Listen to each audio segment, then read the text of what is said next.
Hi everyone, I'm Nessie. You may call me Ms. Nessie, and I'm a bilingual educator.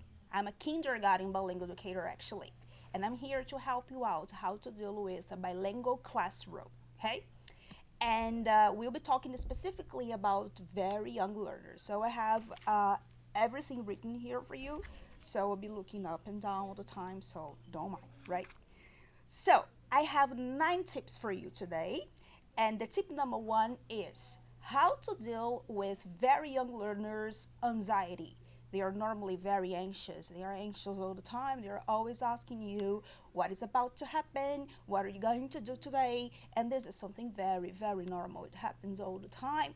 So, how can you solve this problem? Stick to the routine. Keep it normal and natural, okay? As you repeat it every day, day by day, you repeat the same routine again and again and again, they are going to get used to this. So, they are not going to be so anxious. For example, when they are having their snack, they get a little bit more relaxed because they know what's going to happen right after their snack.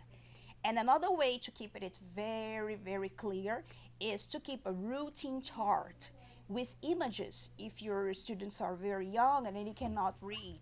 So the best thing to do is keep everything visual and stick to the same routine.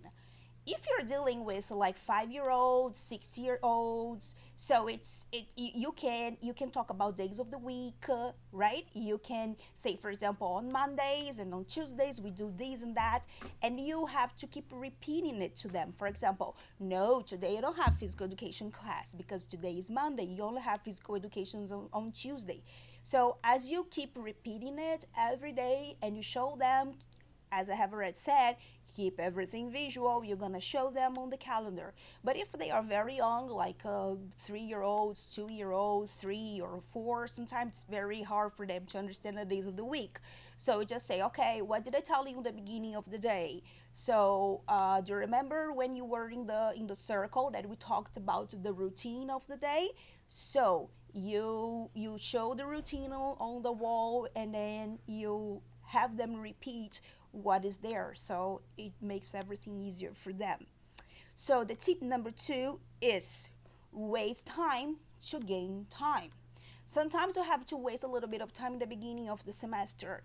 I know it sounds a little bit overwhelming because you always have a lot of things to cover, you have lots of contents to give, but I do understand that the most important thing is keep your students relaxed. And how can you keep them relaxed? How can you keep them happy and comfortable in the classroom? They must know what's going to happen. So how can you make it clear for them? You have to make clear what you want for them, what is expected from them. And when you're talking about very young learners, as I have already said, keep everything visual. So use images, use gestures, use little videos and things like that. So what do you have to do? In the beginning of the year, for example, and in my case, since I am a head teacher, so I spend the whole day with my students since the very beginning of the year up to the end of the year. We start classes from 7:20 up to 3:30 in the afternoon. So we spend the whole day with them. So we have lots of things to cover. So we have to go to the bathroom, have to have a snack, we have to go to the playground and move from one specialist to another. So all these kind of things that you have to do. So how can we do that? We have to keep everything very clear for them. So transform your routine into content. And this is the tip number three. The tip number three is transform your routine into content, your procedures, everything that you have to do. For example, instead of starting your class like day number one, okay, everybody knows that on day number one you're gonna get acquainted with each other, you're gonna ask their names, you're gonna come up with name tags and things like that. All right, but I think the most important thing to do is leave everything very clear for them, right? Use images, use photos, use videos, model, right? And have them understand. For example, if it's a snack time, right? And then you want your students to know what they are supposed to do at this snack time. Otherwise, everything's going to be a mess, right? So if you want them to get their lunch boxes first, and then put their lunch boxes on their tables. And I don't know what you exactly want them to do at this next time, but normally what I do is the first thing to do is wash your hands. The second thing to do is get a lunch box. Then you have to get a tablecloth to cover your table.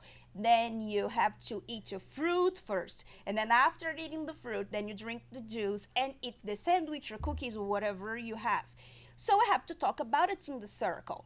Oh, but I'm teaching students that don't understand English very well. How can you do that? You model. Again, model. Get a tablecloth, get a lunchbox, get fruit, take them to the circle, explain how they are supposed to do it. And then you keep repeating again and again and again until they understand what's expected from them, right? So transform your routine and your procedures into content. So what is going to be the content of your first month of the year? Routine and procedures. So you're going to waste, between quotation marks, the whole month on it, but you're going to save a lot of time during the whole year. Tip number 4. We have already talked about that, but I'm going to repeat because it's really important. Consistency. When you're talking about very young learners, you have to be very consistent, and then you have to be an example, have to be a model. So if you want them to eat fruit, you have to eat fruits. If you want them to speak calmly, you have to speak calmly to them, and then you have to keep it consistent. And then if they want to do something that is not it's not appropriated, so what are you supposed to do? You're supposed to talk to them. You talk to them and explain. Listen, now it's not time to play with the toys, because now is not the toy time. Then you show them the routine again. You go to the routine chart and say, you see, the toy time is right after snack time. So we haven't had a snack yet, so it's not time to play with toys. And then they will understand, as you repeat again and again and again. As I have already said before, you have to waste time to gain time. Okay? The more you repeat, the easier it's going to be for them to internalize the whole process. So, the tip number 5. Don't talk too much. Do it. So, when you are in the circle, instead of keeping explaining using a lot of words, you know that students normally, especially if you're talking about very young learners, even if you're talking in Portuguese, which is their first language, right? They don't quite listen to the words you're saying because it's normal. They are kids, right? Kids, especially the very young ones, they have problems to understand words because sometimes they are very abstract for them. So you have to use gestures, you have to use songs, you have to use chants, you have to use models, right? Some drama, some videos. Try to come up with objects, right? For example, if it's a snack time, you can have like a big banana, and then you come up with a big banana out of a box. Then everybody is going to realize that now it's snack time because you have the big banana. Or you can put a song. My students normally, I put a song for them, and then when they listen to the song, they know it's time to have a snack. So they start to organize everything, they start to wash their hands because they are already used to doing it, Which takes us to tip number 6. I have already said this, but I'm going to repeat. Keep everything visual, right? Put images on the walls, right? On the bulletin boards, on the walls, on their tables, on whatever, right? You have to use images because they are, as I said, very young learners. They're very visual, they're very kinesthetic. So they need to see, right, something happening. They need to see the things happening. You need to point the images, you know? So it's very important for them to keep in touch with images. So put images on the wall, keep everything very visual and visually clean and organized, because it helps when you keep everything visually clean and visually organized. It helps children to organize their minds, to organize their thoughts, you know? So keep everything visual for them. Keep everything very clear for them, right? Since the very beginning. Which takes us to tip number 7, which is use brain breaks. What does it mean? Sometimes when you are in the circle sitting with your students and then you're there, or like trying to make them understand the difference between far and close, right? And then you're doing a lot of gestures, and then you're there in the circle. Suddenly you realize that your students are not paying attention. For some reason, I don't know why. Maybe they're agitated. They have just come. They have just come from the physical education class, so they are agitated, and you can't get their attention. So what are you supposed to do? You have to stop a little bit. But how can you do that? With brain breaks. Brain breaks are kinds of physical, fast activities that you can do with them to let them at the same time relax a little bit, let the energy flow through their bodies, and then they can get more concentrated. So things like singing a song, like that one that's very famous, which is 1, 2, 3, eyes on me, 1, 2, and then they're supposed to say eyes on you. So we can say one thing that I do with my students is a very famous song that they love it, and then it helps when I'm in the circle and they see that they are kind of wiggling, and then I start singing like one little finger, one little finger, one little finger, tap tap tap, and then I continue until I get their attention. Or one thing that you can do, like when you're moving their legs in the circle or moving their bodies, which is very common for them, you try to use this movement, because if they are moving, it means that they need to move, right? If they need to move, they need to move. So you have to stop a little bit and let them move. But instead of letting them move randomly, try to do it in an organized way. So you can sing songs like I like to sing songs like wiggle your fingers, blink your eyes, wiggle your fingers, blink, blink, blink. This is good because they get concentrated, especially if they are like very, very young, like 3 or 4. It's difficult for them sometimes to do some movements. I like to tap and do some kind of rhythm, like I tap on their knees like that. We used to do like this. And they follow me, and as they follow me, they quiet down, they use their bodies to move, and then they start to concentrate a little bit more.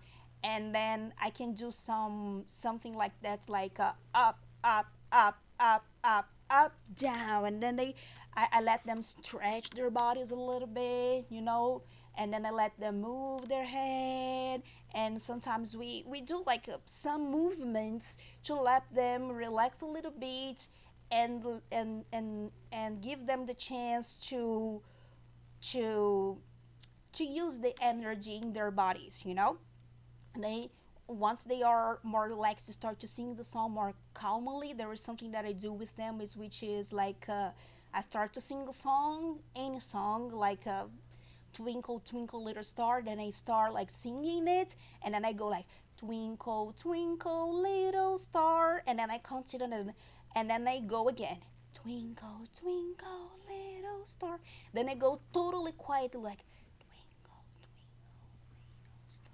Then everybody follows me.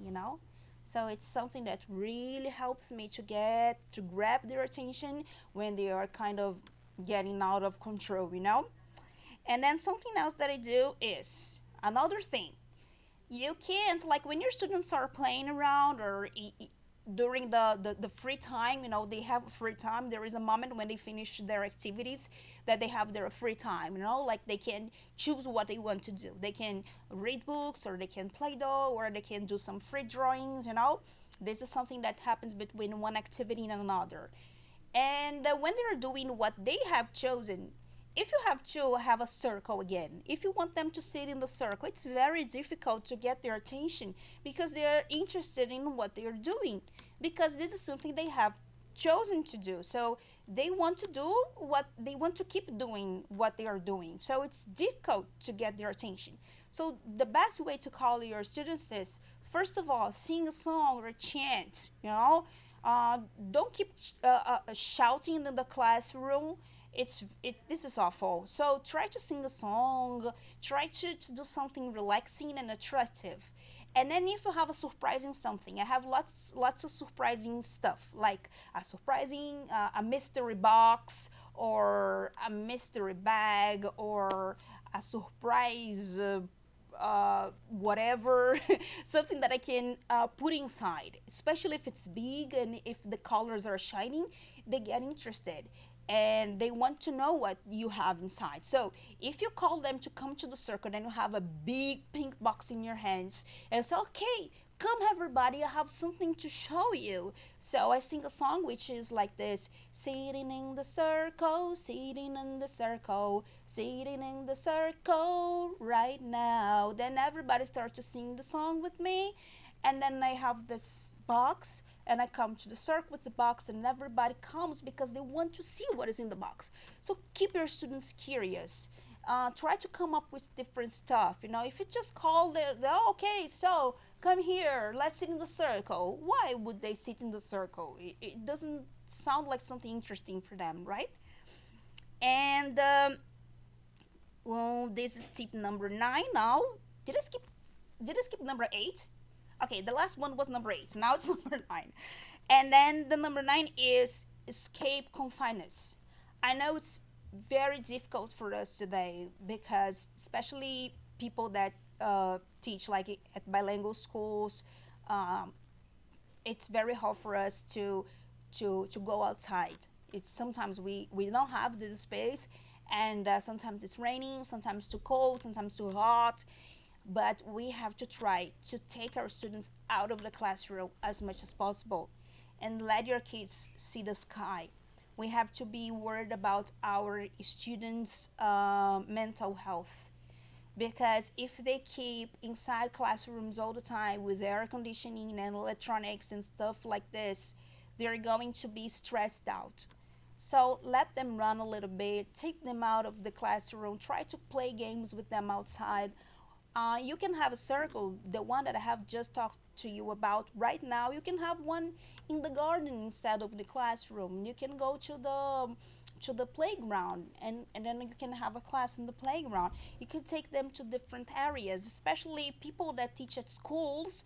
We are very we are very lucky because we have different spaces, and schools normally have a playground and an open air area. Take your kids to these places. Let them have snack outside as much as possible. Let your students see the sky, because nowadays kids spend a lot of time indoors, which is very bad for their mental health. So we have to be worried about this. This is a very good way to reduce anxiety and keep them a little bit calmer. So, just to revisit everything, to refresh. Number 1 is stick to the routine. Number 2, waste time to gain time. Number 3, transform your routine and procedures into content. Number 4, consistency. 5, don't talk too much, do it. 6, keep everything visual. 7, use brain breaks. 8, keep them curious. And number 9, escape confiners. So thank you very much. I'm very pleased to be here. Thank you, Rodrigo, for inviting me. I'm very, very happy to be part of this. Bye.